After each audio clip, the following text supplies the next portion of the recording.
आज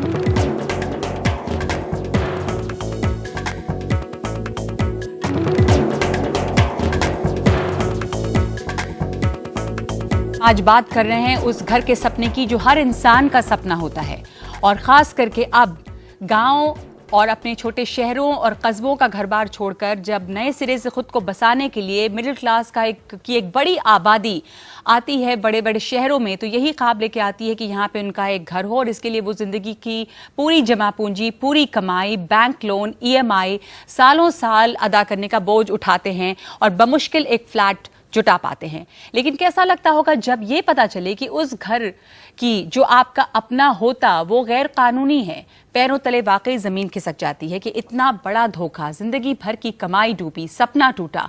और ये सब फर्जी बातें नहीं है, कोई कहानी किस्सा नहीं है, आए दिन बड़े शहरों में ये धोखाधड़ी हो रही है। आपने सुना होगा मुंबई के कैंपा कोला सोसाइटी में इन दिनों जो चल रहा है, और सैकड़ों परिवारों का घर उनसे छिन रहा है। कोर्ट ने मकान खाली करने का हुक्म दे दिया है। बिल्डिंग पूरी गैर कानूनी है, इसलिए गिराई जाएगी। गलती बिल्डर और मंजूरी देने वाली एजेंसी की है, लेकिन सजा लोग भुगतेंगे। यह अकेला मामला नहीं है। दिल्ली, NCR, मुंबई और कई बड़े बड़े महानगरों में सैकड़ों गैर कानूनी फ्लैट्स बने हुए हैं।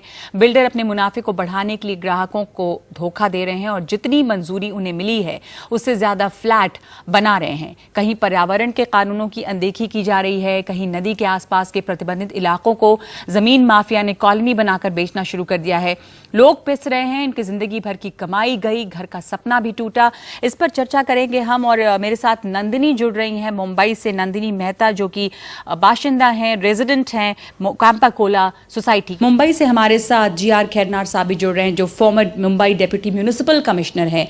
और यहाँ स्टूडियो में जो हमारे तमाम गेस्ट हैं, मैं उनसे आपका तारीफ करा दूं। मेरे साथ रोहित राज मोदी हैं, जो ऑफिशिएटिंग प्रेसिडेंट हैं confederation of real estate developers association of India, NCR।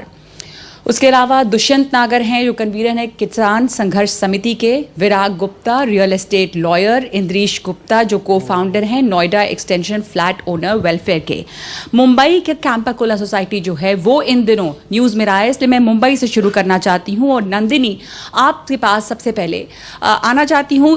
आप लोगों के साथ सैकड़ों लोग ऐसे हैं जो कि वहीं पे हैं, अभी भी टेंट लगा के रह रहे हैं। आपका घर जो 2500 साल से रहा है, उसको छोड़ना आप इसकी कल्पना भी नहीं कर सकती, लेकिन कोर्ट से ऑर्डर आ गया है।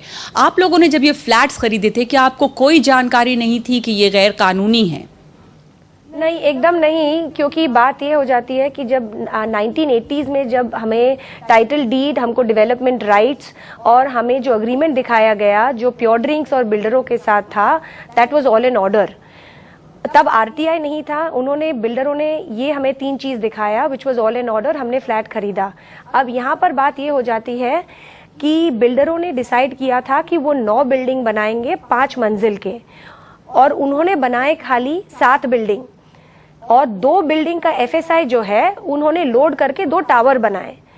अच्छा, जो पहले बिल्डिंग में जो आदमी आ गया है, पोजेशन ले लिया है जो 83-84 में, और जो बिल्डिंग लास्ट कंप्लीट होती है 1989 में, तो एक तो पहली बात तो जो 84 में जो पोजेशन लिया उसको ये नहीं मालूम कि 89 में बिल्डर कोई वायलेशन करेगा। फिर उसके बाद में बिल्डर ये प्लान्स चेंज करने के बाद उसने जाके 3 बिल्डरों ने जाके नए प्लान सबमिट किए, जिसके लिए BMC ने 6.5 लाख रुपया पेनल्टी वो चार्ज की है जो बिल्डरों ने भरी जी। उसके बाद में BMC आती है और कहती है कि हमारे जो ये आपने जो ये 6.5 लाख रुपया भरा है, हमारे से गलती हो गई है, 4.5 लाख रुपया और भरना पड़ेगा, क्योंकि ये 4.5 लाख रुपया 6.5 लाख रुपया ये लैंड प्रिवेलिंग लैंड रेट पे नहीं थी। ये कहा ये भी जा रहा था जी कि आप लोग जब कोर्ट में गए उस वक्त जब आपके सोसाइटी में पानी नहीं आता था, और जब आप कोर्ट में गए तब कोर्ट ने कहा कि पानी क्या, ये तो पूरी की पूरी बिल्डिंग ही इलीगल है। नहीं, now if I can go back, जब कोर्ट हम उसके बाद क्या, एक खाली ये बता दो, ये 4.5 लाख रुपया जो बिल्डरों ने नहीं दिया, इसके कारण नए प्लान्स पास नहीं हुए। ठीक है, अब in as per the BMC records, जो म्यूनिसिपल कमिश्नर के जो रिकॉर्ड्स है, खाली 1774 मतलब करीब 16 फ्लैट FSI के बाहर है। हम जब पानी मांगने गए तब हमें एक बिल्डिंग को पानी मिल गई, उसके बाद में जब हम वापस गए, बाकी बिल्डिंग जब पानी मांगने गए, उन्होंने ये कहा कि आज पास का जो प्लॉट है जो सब डिवाइडेड नहीं था वहां पर FSI है, ये 1774 हम खरीदने के लिए तैयार है। और फिर जो कोर्ट ने कहा कि नहीं, इनको पानी क्यों नहीं मिली, तो म्युनिसिपल कमिश्नर को बुलाया गया। अभी का स्टेटस क्या है? आपके कितने फ्लैट इलीगल है? तमाम लोगों को तो फ्लैट खाली करने के लिए कहा गया है ना? नहीं, हमारी पूरी फ्लैट्स इलीगल नहीं है, हमारी खाली 16 फ्लैट इलीगल है और 86 फ्लैट्स जो है, कोर्ट का जो ऑर्डर है उसके हिसाब से क्या ये बिल्डिंग? सुनिए, इसके लिए मैं बोल रही हूँ, चीफ मिनिस्टर साहब का ऑर्डर है, महाराष्ट्र चीफ मिनिस्टर का 2010, जो क्लियरली डिमार्केट करती है कि खाली 1774 वो FSI के बाहर है, बाकी सब जो है FSI के अंदर है and can be regularized. Regularization orders were passed by the BMC। पर अभी जो कोर्ट का ऑर्डर है जिसके बाद BMC ये कह रही है कि बिल्डिंग्स को गिराए जाएंगे, वो तो ये कोर्ट के ऑर्डर के बाद कह रही है। मैं खैरनार साहब के पास जाना चाहती हूँ कि ये जो पूरी समस्या है, कितने फ्लैट्स इलीगल हैं, कितने रेगुलराइज हो सकते हैं, ये जब फ्लैट्स बिके थे या जब बिल्डर्स लेते हैं तो क्या अथॉरिटीज जो इन्हें क्लियर करती हैं वो इन बातों का ध्यान नहीं रखती हैं? उस वक्त आखिर किस तरह से क्लियर किया गया था ये पूरा प्रोजेक्ट? देखिए, बॉम्बे म्यूनिसिपल कॉर्पोरेशन एक्ट और MRTP एक्ट 2 एक्ट है जो कंस्ट्रक्शन के लिए काम में आते हैं। BMC एक्ट के अनुसार अगर प्लान्स वगैरह डालने के बाद 1 महीने में इजाजत नहीं दी तो ऑटोमेटिक इजाजत मिल गई है समझकर बिल्डर काम कर सकता है। इस केस में प्लान्स डाले गए थे, मंजूरी मिल गई थी और बाद में फिर मॉडिफाइड प्लान डाले हैं और मॉडिफाइड प्लान डालने के बाद महापालिका ने जो काम करना था, मंजूरी देनी थी, वो नहीं दी, आगे का काम कर दिया बिल्डर ने। तो बिल्डर ने काम करने के बाद ये जो मकान है वो कन्वीनियंस होता है, डीम कन्वीनियंस दिया जाता है। या तो महानगर पालिका को लगता है कि बिल्डर ने वायलेट किया है तो वो जो जमीन है आज भी वो लीज सोसाइटी के नाम पर कर सकती है, कम से कम लीज तो दे। और लीज होने के बाद अगर चाहे तो ये पूरी सभी बिल्डिंग तोड़कर नहीं बनाई जा सकती है, क्योंकि कंस्ट्रक्शन कास्ट खाली भरना पड़ेगा जो महानगर पालिका मान नहीं रही है। और जैसे मैंने कहा कि कानून में प्रावधान है, जितना FSI है अगर वो प्लान के मुताबिक बिल्डिंग बांधी है तो वहां तक वो रेगुलराइज होता है। और इसके पहले महापालिका आयुक्त और मुख्यमंत्री जी ने मान भी लिया था कि रेगुलराइज करने का, परंतु अभी जो अधिकारी आए हैं वो अपनी चलाने के कारण, या इसमें कौन सा धोखाधड़ी भी है, बहुत सारा और भी कारण हो सकता है, पैसे का भी बहुत बड़ा इसमें हिस्सा हो सकता है। आज के अधिकारी ये तोड़ने के पीछे लगे हुए हैं, कानूनन करने के बजाय जो कानून में आता है उतना कानूनन करने का ये है प्रावधान है, तो वो करने के बजाय वो तोड़ने के पीछे लगे हैं। अब ये तोड़ना है तो FSI से जो ज्यादा है उतना तोड़ सकते हैं। ये तो FSI के अंदर जो बनाई है 9 बिल्डिंग बनाने के बजाय 7 बिल्डिंग बनाई है, और वो जो अंदर आता है वो तो कानून बन जाता है। लेकिन पता नहीं ये जो बात कर रहे हैं वो यहाँ, ये सिर्फ मुंबई की समस्या नहीं है, ये दिल्ली की NCR की समस्या है, ये पूरे देश में महानगरों में हो रहा है। इस वक्त मेरे साथ इंद्रेश गुप्ता भी हैं जो Noida extension flat owner welfare association को रिप्रेजेंट कर रहे हैं। दिल्ली में ये बहुत बड़ी, खास करके जो गाजियाबाद, इंदिरापुरम, ये सब जो इलाके हैं वहाँ पर ये एक बहुत बड़ी समस्या बनी हुई है। जिस तरह की बात अभी उठा रहे थे खैरनार साहब, ये एक नेक्सस है, पैसे का खेल है, बहुत परमिशंस जितनी मिलती हैं उससे ज्यादा बिल्डर बना रहे हैं। आप लोग किस तरह की मुसीबत झेल रहे हैं? कितने फ्लैट्स हैं, बिल्डिंग्स हैं जो वहाँ गैर कानूनी हैं, जितनी इजाजत है उससे ज्यादा बनाए हैं? मेरा नाम इंद्रेश गुप्ता है। हमने यहाँ पर नोएडा एक्सटेंशन में बायर एसोसिएशन बनाई है। मैंने, श्वेता, अभिषेक ने मिलकर वहाँ पर एक बायर को, बायर को एक प्लेटफॉर्म दिया है कि वो ये पावरफुल लोगों के सामने अपनी बात को रख सकें। हमने देखा है नोएडा एक्सटेंशन के अंदर में सभी जो बिल्डर्स हैं सभी ने वायलेशन किया है। सभी बिल्डर्स ने जितने उनको अलाउड है उससे ज़्यादा फ्लोर्स बनाए हैं, उससे ज़्यादा टावर्स बना रखे हैं। हम इनकी कंटिन्यूसली कंप्लेंट करते हैं अथॉरिटी के अंदर में, कभी भी किसी कंप्लेन का कभी कोई रिप्लाई नहीं आता।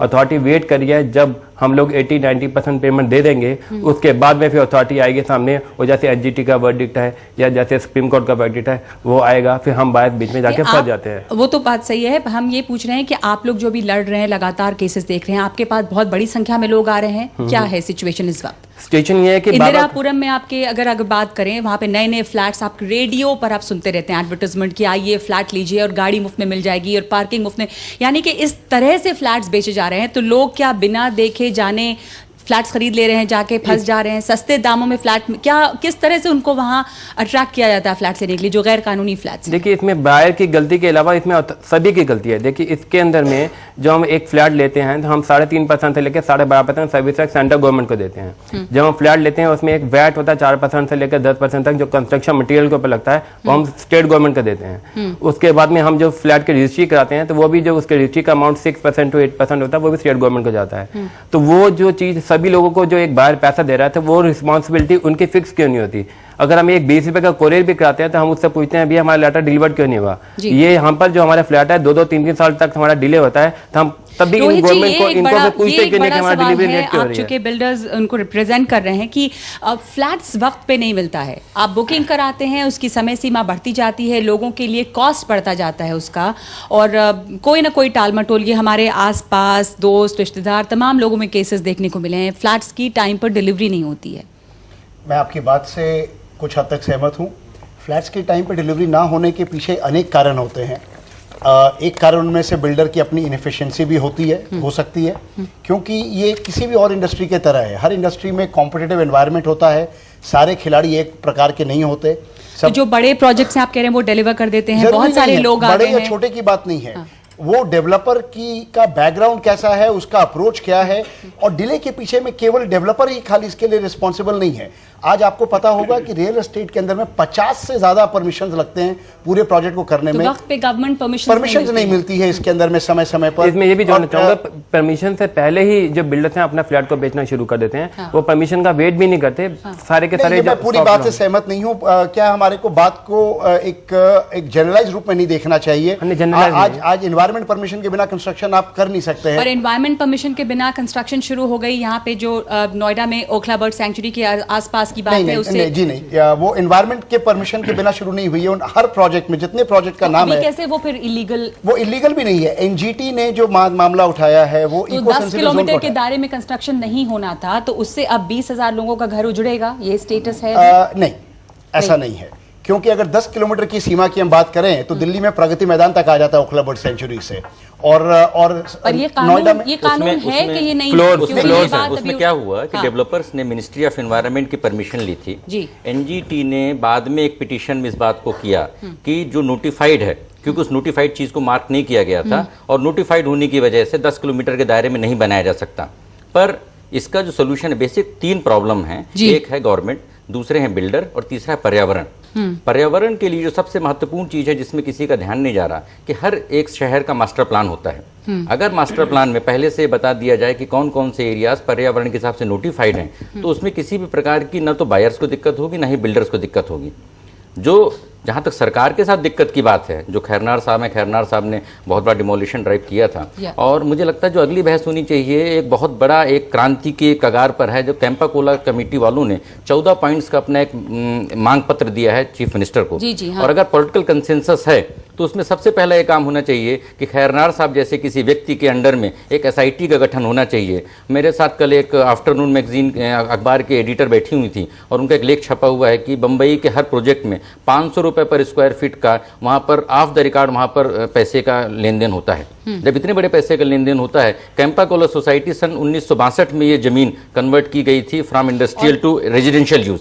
अब उसके बाद फिर कितने कितने यूजेज हुए, कितने यूजेज नहीं हुए, फाइल कितनी बार चीफ मिनिस्टर के पास गई, स्टेट गवर्नमेंट में वहाँ पे कांग्रेस है, जो वहाँ पे म्युनिसिपैलिटी वहाँ पर शिवसेना बीजेपी है, ये सारे लोग इस खेल में भागीदार हैं। आप कह रहे हैं कि पॉलिटिकल खेल बहुत है जिसकी वजह से, इसलिए मैं कह रहा हूँ इसमें जो मुख्य समस्या है, 2 समस्याएं हैं। पहली समस्या जो बीएमसी तुली हुई है कि गिराएंगे फ्लैट, वो तो कोर्ट का ऑर्डर है। देखिए इसमें यहाँ पर कोई भी डिस्प्यूट नहीं होने चाहिए, क्योंकि सुप्रीम कोर्ट का जजमेंट नवंबर में आ गया था और सुप्रीम कोर्ट का जजमेंट लॉ ऑफ लैंड है। अगर सुप्रीम कोर्ट ने बोल दिया कि बहुत हद तक वो रेगुलराइज हो सकता है, खैरनार साहब कह रहे थे बीच का रास्ता निकल सकता है। देखिए खैरनार साहब वगैरह जो बातें कर रहे हैं वो बातें, अब वो ये क्या है, जो 15 साल से कानूनी लड़ाई लड़ रहे हैं, मेरा मानना है कि गलत तरीके से लड़ रहे थे। इनको लड़ाई लड़नी चाहिए थी जो कंसर्न ऑफिसर और डेवलपर है उनके प्रोसिक्यूशन के लिए। अगर बिल्डर मर भी गया है तो वो कंपनी है, उस कंपनी के जो सक्सेसर है। इनके केस में तीनों बिल्डर्स ये कहते हैं कि नहीं गुजर गए, इसमें है नहीं इनके अब। केस में मेरा मानना ये पर है कि बिल्डर्स पे कभी कुछ होता है, बिल्डर्स के लिए इसीलिए क्या इस- कानून है? नहीं। अगर जब पता चले से कि यहाँ पे जो भी केसेस Responsibility हैं, होनी चाहिए। अगर बिल्डर ने को पता चला कि उसने इलीगल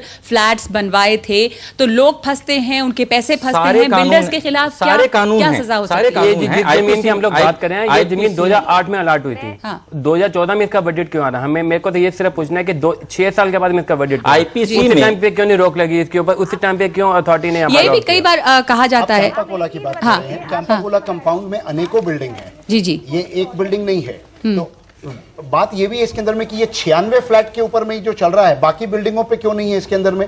इसमें सोचने की बात ये भी है कि वो कौन बिल्डर था जिससे ये फ्लैट लिए गए। मैं आज- जो बात हमारे को इसमें सोचने की ऑल्सो जरूरत है कि कहीं ना कहीं पर ये बायर का लालच भी इन्वॉल्व हो जाता है कि मुझे ये चीज, रुपए की चीज 75 पैसे में मिल रही है तो मैं ये ले लूं।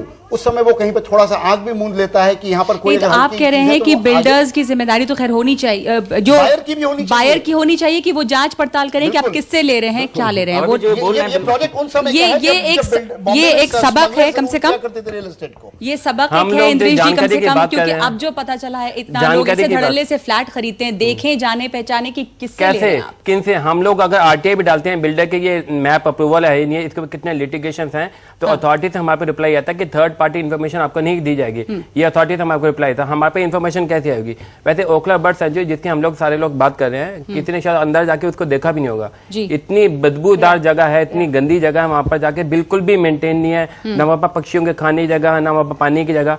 मेरे हिसाब से इसका बेस्ट सोल्यूशन ये है कि इसको बैन करने के बजाय इसके ऊपर 0.1% टैक्स लगा दिया जाए, और टैक्स की जो पैसा है उसको रख रखाव में लगे। उसमें कानून मैं- ऑलरेडी मैं- है। जी, कानून एक मिनट में बॉम्बे से दोनों गेस्ट जो हैं वो अपने रिएक्शन देना चाह रहे हैं जो यहाँ पे चर्चा हो रही है। नंदिनी, आप कुछ कहना चाह रही थी इस पर? जी, मैं जो कहना चाहती हूँ कि हमारे जो सुप्रीम कोर्ट की जो ऑर्डर की बात हुई 27 फरवरी में कहा गया था कि ये जो बिल्डिंग जो अप्रूव प्लान के जो बियॉन्ड है उनको डिमोलिशन नोटिसेस जो सर्व किए गए उनको डिमोलिश किया जाए, ठीक है। उसके बाद में नवंबर में जब सुओ मोटो का जो ऑर्डर आया हमारे पास सुप्रीम कोर्ट से, जनवरी हमको दिसंबर में हमें ये प्रूफ मिला जो आरटीआई के थ्रू, क्योंकि 30 साल पहले आरटीआई नहीं थी तो buyer could not be aware of the fact that कुछ वायलेशंस ये बिल्डर कर रहे हैं, ठीक है। अब जब दिसंबर 2013 में हमको जब पेपर्स मिला कि जो बिल्डर जो हैं वो ऑलरेडी जो अप्रूव्ड प्लान के बियॉन्ड है, नए प्लान सबमिट करके उन्होंने पेनल्टी भर चुके हैं, ये मुझे हमें दिसंबर 2013 में मिला।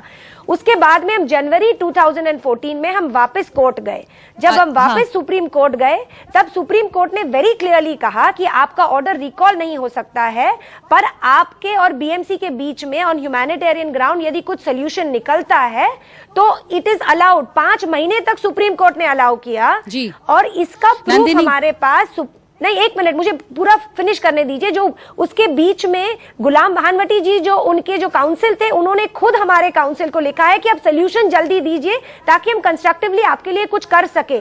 और उसके बाद मई में आके अथॉरिटी कहती है कि we are not interested in giving them a solution in form and substance. तो 5 महीने तक सुप्रीम कोर्ट ने अलाउ किया था तो भी बीएमसी ने कुछ नहीं किया। जो आप अभी और कह इसके प्रूफ हमारे पास। ठीक है, सेव कैंपा कोला के नाम से नंदिनी ने टी शर्ट भी पहना हुआ है। उम्मीद है कि कैंपा कोला का कहीं कोई बीच का रास्ता निकलेगा, लेकिन यहाँ पे भी बहुत सारे लोग स्टूडियो में मेरे साथ मौजूद हैं जिनके साथ भी कुछ ऐसा ही हुआ है। आपने कहाँ फ्लैट बुक किया था, क्या धोखाधड़ी हुई आपके साथ? नोएडा एक्सटेंशन में फ्लैट बुक किया था और उससे पहले जैसे मैं क्या नाम है आपका? मेरा नाम सुखपाल सिंह तूर है और मैं एक एनजीओ भी रिप्रेजेंट करता हूं। जी जी। और इससे पहले कि मैं कुछ कहना चाहूं, मैं जो बिल्डर्स को रिप्रेजेंट कर रहे हैं सर, मैं उनसे गुजारिश करूंगा कि ये बायर्स को जो लालच का वो शब्द यूज कर रहे हैं, तो हम ऑलरेडी बहुत कुछ सर हमने सहा है, सह रहे हैं। मैं क्या आपसे गुजारिश कर सकती हूँ कि आप बताएं पहले कि समस्या आपकी थी क्या हुआ, आपको फ्लैट नहीं मिला? हमारे अलावा जो है जो हो गया पास, आगे आते हुए हमने जो पुराना जो बीता है उससे हमने कोई सीख नहीं ली। आज की डेट में मैं मीडिया का शुक्रगुजार क्या बीता था, क्या हुआ, क्या था, संक्षेप में बताएं क्या हुआ था? इसी तरह हुआ कि नोएडा एक्सटेंशन में एक बिल्डर से हमने फ्लैट लिया, प्लॉट लिया, उन्होंने कहा विला बनाएंगे। उसके बाद जो है वो हुआ कि जी हम बना नहीं सकते। उसी जगह पे, उसी एरिया पे जो है उस बिल्डर ने दूसरे नाम पे जो है कंपनी खोल ली और उन्होंने बोला कि जी मैं यहाँ नहीं अब कर सकता, आप दूसरी जगह पे जो है आपसे पैसे ले लिए, फिर दूसरे लोगों से पैसे लिए होंगे, दूसरे से ले लिए, पैसे वापस नहीं मिले? नहीं, वापस नहीं मिला। उन्होंने बोला कि ठीक है जी, हम ये पैसे जो है आपके दूसरे प्रोजेक्ट में जो है हम ट्रांसफर कर देंगे। जी। एंड आपके पास में जो बैठे हैं, मैं उनसे, अनिल जी, हाँ, आपसे जानना चाहूंगी, अमित, कि क्या हुआ आपके साथ? आपने कहाँ बुक किया था, क्या धोखाधड़ी हुई? एक्चुअली मेरी स्टोरी कुछ कैंपा कोला कंपाउंड जैसी है। लास्ट ईयर जब सुप्रीम कोर्ट में केस आया था, हाईलाइट हुआ था, तो मैंने भी अपने प्रोजेक्ट के बारे में कुछ पता करने का स्टार्ट किया। कहाँ पे था आपका फ्लैट? नोएडा एक्सप्रेसवे पे मेरा फ्लैट है।